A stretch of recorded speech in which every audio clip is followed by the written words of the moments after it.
we're all good, I think. Can hear me? So I just want to discuss between us the impact and effects it can have on clients, their well-being, and the impact throughout the group. Does anyone want to start? Or has anyone got any questions to start with?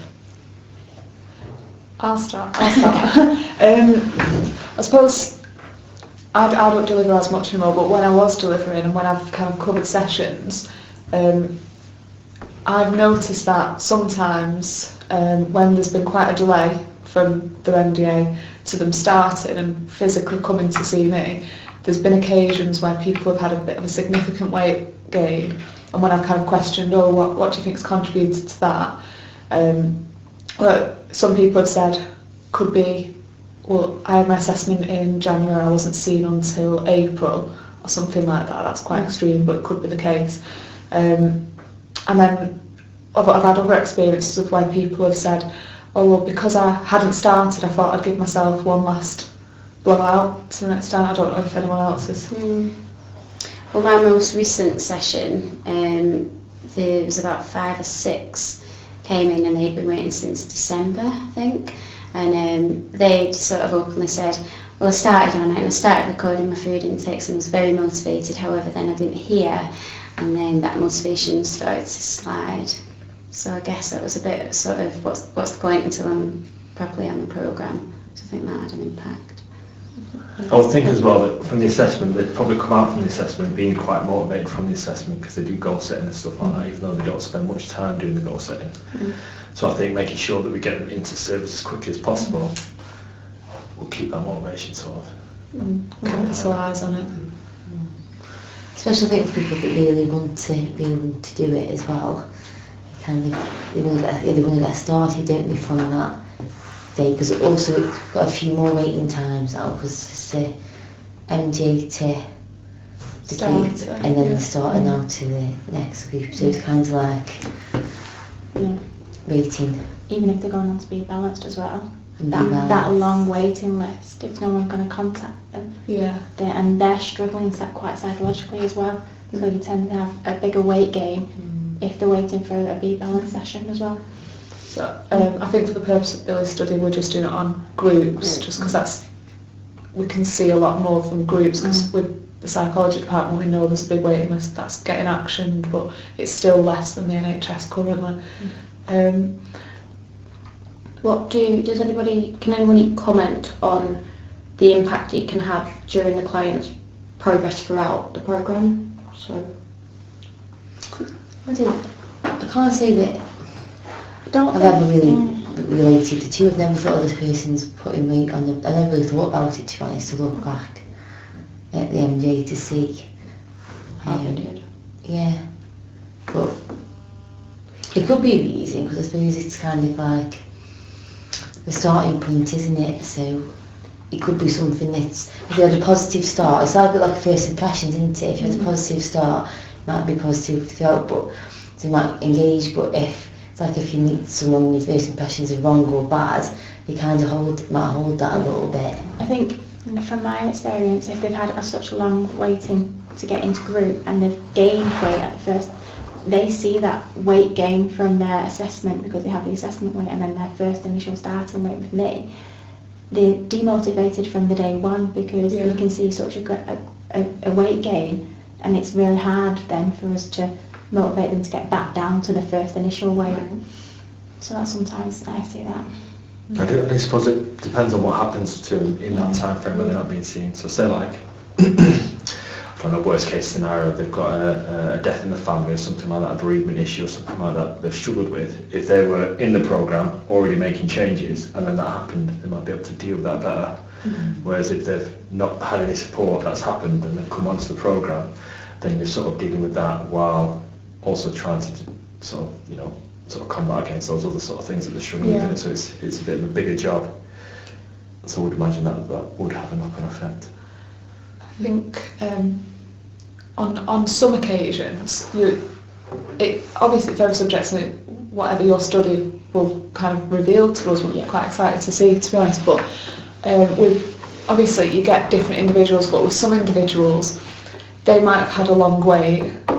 So say me and Taz, for example, were waiting to get onto the same session, I might be quite disgruntled about that, whereas Taz might not be as bothered, just like, oh, I'm on it now and that's great. Whereas I might be like, I'm really annoyed that I've had to wait. So on my first session, I might then come in and express that negativity, which probably will have an impact on the rest of the group as well, because it might evoke Taz, who wasn't really bothered, to go, well, you're actually, it's a bit frustrating, isn't it? And then it might change the group dynamics that way. I think I have experienced that in the past, but tried to turn it around. It doesn't happen often. I don't know if anyone's had some. It can have a big effect, or can it have even if you've just got a couple of negative people in the group, that can Yeah, have, that's Yeah. that can bring the whole group down. I suppose it's just trying to give that a better service Transition. throughout as well. I don't know if that's why we're linked. That's fine. Has anybody else got anything to comment on about how it can affect the group dynamic of that if the waiting time's been, depending on how that is? Well, in regards if they struggle to lose weight because of the time. Yeah, Yeah. can be something. The thing with that is some people, I wouldn't say that it might give people they like using an excuse, but it might be more of an excuse for Could people. be. So if people have got a weight, they might be like, right, well, that's it then, I'll put weight on you, it's going to make me weight, when really it's not really doing themselves a favour. But it might be a bit of a, what's the word, a bit of a, not revenge, what's the word, like, if someone was to decide, Sabotaging it. yeah, like that's sabotage, the one. yeah. Well, kind of biting names off this. Yeah, spite your face, Yeah. I suppose with not on group dynamics as such, but like outcomes wise, if the MDA weight might have been 5 kilograms less than what they turned up with, and so outcome wise, so you're doing you'll see MDA weight, starter weight and end weight, won't you? Yeah. So you'll see it like that. But I suppose, yes, it can be quite demotivating, but then they've also got an additional 5 kilograms to lose from what they started at, so they're probably never going to lose that 5% of their body weight, which we kind of encourage. And if they feel from the start that, oh, I've got even more to lose, it's even harder, and now my 5% is losing 10 kilograms, then they've probably already come with low self-esteem or low confidence of the ability to lose weight, and that might kind of fester in a way and think that they can't actually make that change. Yeah. And just on that one, I can't remember what I was going to say now. What's it gone? Oh, it's just about self-efficacy, but it's hard to kind of see. But if they, from the start, don't believe that they're going to be able to do it, because they think it's just another programme they're going to fail at, then I suppose that has an impact anyway. Add a 6-week wait to that, they're going to think even less of their ability to an extent. I definitely think it does affect group dynamics. So if you've got somebody that is sort of for whatever reason, if they have sort of, it's been a long period between MDA and starting groups, and they're gaining weight, because they talk in sessions, so that, and we try and promote that, don't we? Sort of the social support in that groups. Yeah. And I think that if you've got a few people in your group that are gaining weight, then if other people in the group gain weight, they don't feel bad about gaining weight, because it's sort of like there's other people in the group gaining weight. And I've noticed that in my groups, generally, if it's a group where some people are gaining weight, the group doesn't tend to do as well as if another group that I've got where the majority are losing weight. So they tend to sort of, I don't know, they tend bounce off each other is the wrong word to use, but they tend to sort of, It's like a click. They like, Yeah. they like, I know what you mean. it sort of makes it necessary. We don't want to guilt them. We don't want to guilt them into losing weight or make them feel that they should, feel vulnerable if they do gain weight. But at the same time, we don't want them coming to the sessions feeling like, oh, well, if you do gain It's weight, somebody okay. else will gain weight, so Yeah. it's okay for me to do that. So you want them to sort of come into the groups, not being fearful of the fact that I don't want to be the only one to gain weight, but you want them to still sort of have that emphasis on, you know what, I'm it's here not- to lose yeah, weight. and it's not okay just because somebody else is. Yeah. So, But it definitely does have an effect, I would say. so also then if those people that are losing, if that's the case then as well, then you might get some people that you get in a group that they might have actually prolonged their waiting time themselves as well, because they might have got DNA into their waiting time even longer, because they're not actually that bothered, and then when they get into the groups, they're not losing weight, and they might have a knock-on effect. That's my experience of it. I don't feel personally I've noticed a trend in weight, you know, the delay in the weight gain. I felt like people that have waited and have come to the sessions rather than DNA and then eventually RFSing, because really the truth of it initially it wasn't as a good time or something else was going on. Those that have actually committed in the first place have held on and are motivated. So even though they've had the break, once they're back on the programme, they've sort of been okay. So I've not really had experiences myself. That might be more of an indication then to look at, like, as well, like is it actually is it actually like the waiting time when showing the not motivation, it's showing the success in the groups?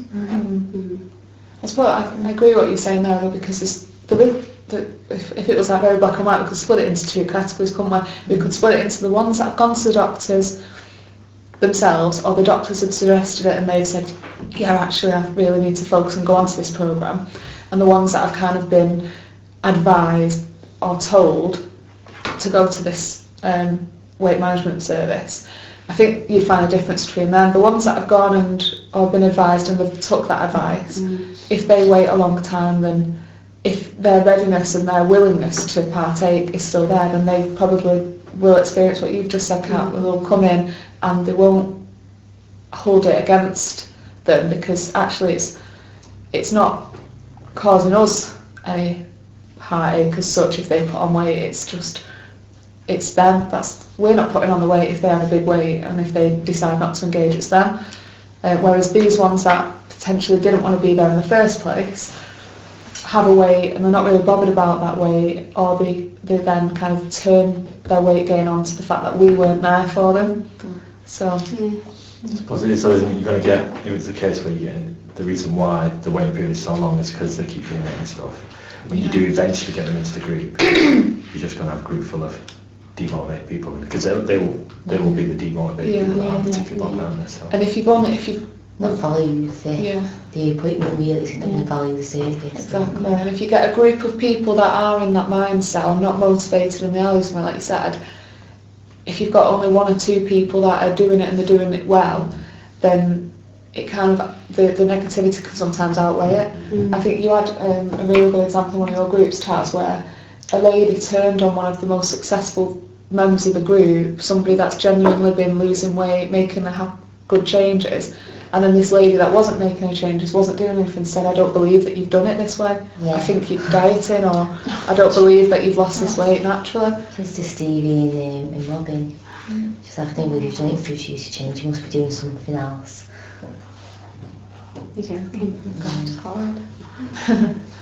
Can anybody think or a positive out when the waiting time's actually been a positive, just to see if there's any others, because at the minute we are.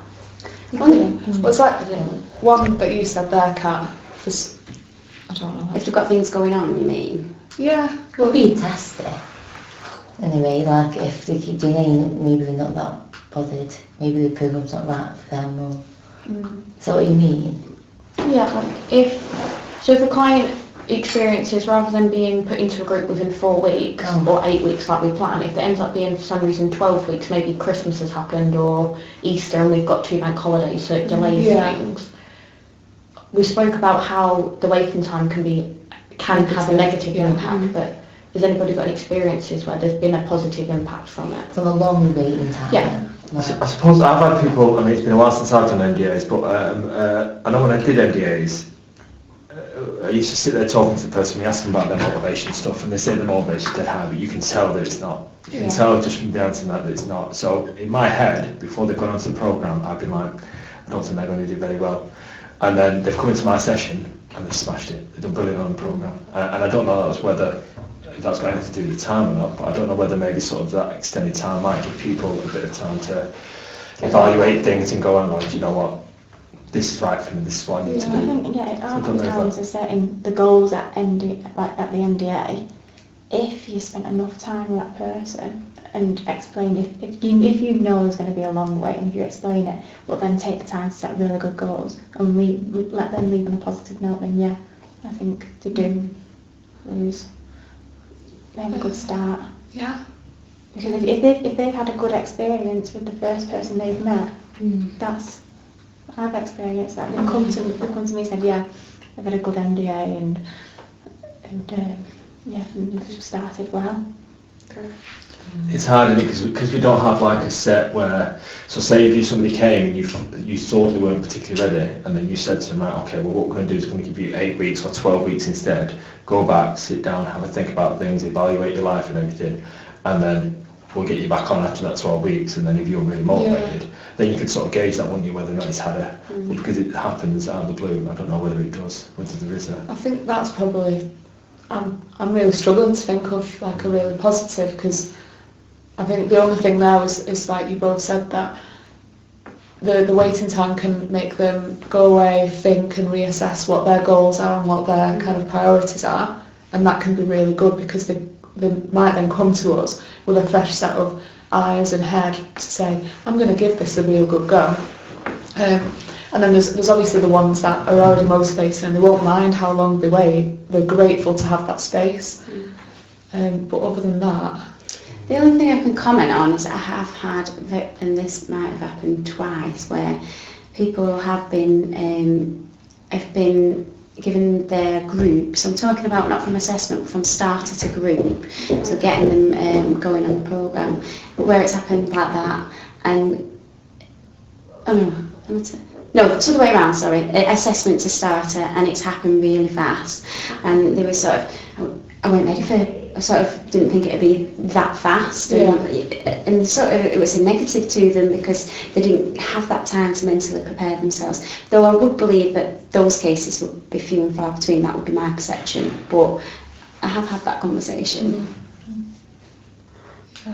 Yeah. Has anybody got any comments they'd like to make? It doesn't have to be directly related to it if there's anything sort of around it that you think might be relevant.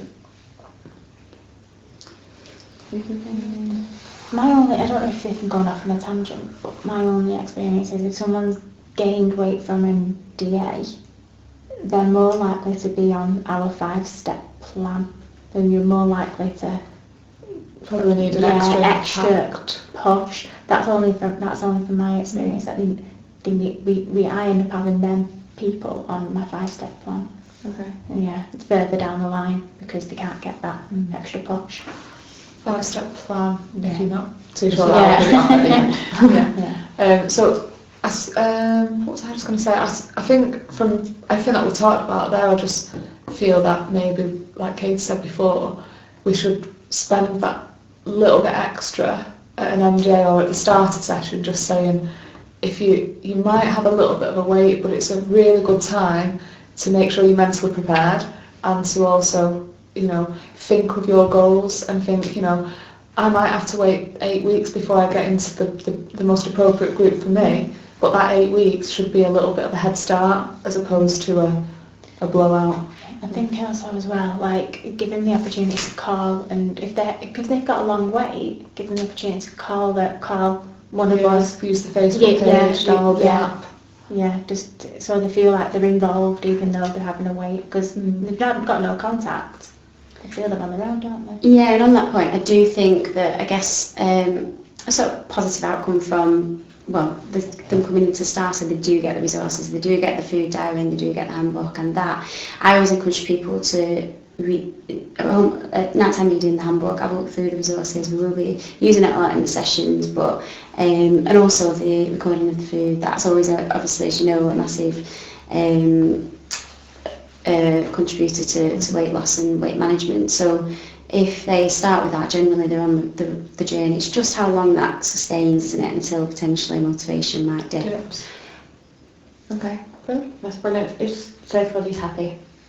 Yeah. Thank you very much. That's really helpful. Make sure I pause this in the right place and not delete it, because you'll be doing it again.